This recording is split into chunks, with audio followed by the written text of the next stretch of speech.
ପରବର୍ତ୍ତୀ ଖବର ବାରବାଟୀରେ ଭାରତର ବିଜୟ ଉତ୍ସବ ମଧ୍ୟରେ ଲୁଟ୍ ହୋଇଛି ଦର୍ଶକଙ୍କ ମୋବାଇଲ ପର୍ସ ଓ ଗାଡ଼ି ଚୋରି। ବାରବାଟୀ ଷ୍ଟାଡିୟମରେ ଭାରତ ଏବଂ ଦକ୍ଷିଣ ଆଫ୍ରିକା ମଧ୍ୟରେ ଅନୁଷ୍ଠିତ ଟି20 ମୁକାବିଲାରେ ହାର୍ଦ୍ଦିକ ପାଣ୍ଡ୍ୟାଙ୍କ ଧୂଆଁଧାର ବ୍ୟାଟିଂ ଓ ବୋଲିଂ ବଳରେ ଏବଂ ଭାରତ ବିଜୟ ହାସଲ କରିବା ପରେ ଦର୍ଶକମାନେ ଏହି ବିଜୟରେ ବେଶ୍ ଖୁସି ପ୍ରକଟ କରିଥିଲେ। କିନ୍ତୁ ଏହି ଖୁସିର ମାହୋଲ ଭିତରେ କିଛି ଘଟଣା ସାମ୍ନାକୁ ଆସିଅଛି ଯାହା ଦର୍ଶକମାନଙ୍କୁ ନିରାଶ କରିଅଛି।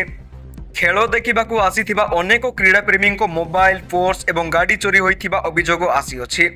ଅଭିଯୋଗକାରୀଙ୍କ ମତରେ ଲୁଟେରାମାନେ ମ୍ୟାଚ୍ର ମଜା ନେବା ପରିବର୍ତ୍ତେ ଦର୍ଶକଙ୍କୁ ଲୁଟ୍ କରିବାକୁ ଟାର୍ଗେଟ୍ କରିଥିଲେ। ଲୁଟେରାମାନେ ପ୍ରବେଶ ସମୟରେ, ଖେଳ ହେଉଥିବା ସମୟରେ ଏବଂ ଷ୍ଟାଡିୟମରୁ ବାହାରିବା ସମୟରେ ଗହଳିର ସୁଯୋଗ ନେଇ ପକେଟ୍ ଓ ବ୍ୟାଗ୍ରୁ ମୋବାଇଲ ଓ ଅନ୍ୟାନ୍ୟ ଜିନିଷ ଚୋରି କରି ନେଇଥିଲେ।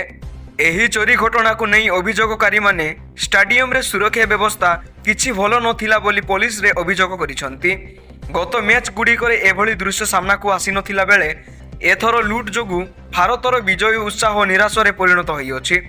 ଏହି ଘଟଣାକୁ ନେଇ ସ୍ଥାନୀୟ ଥାନାରେ ଅଭିଯୋଗ କରାଯାଇଅଛି। ତେବେ ଏ ସମ୍ପର୍କରେ ପୋଲିସ ପକ୍ଷରୁ କୌଣସି ପ୍ରତିକ୍ରିୟା ମିଳିପାରି ନାହିଁ।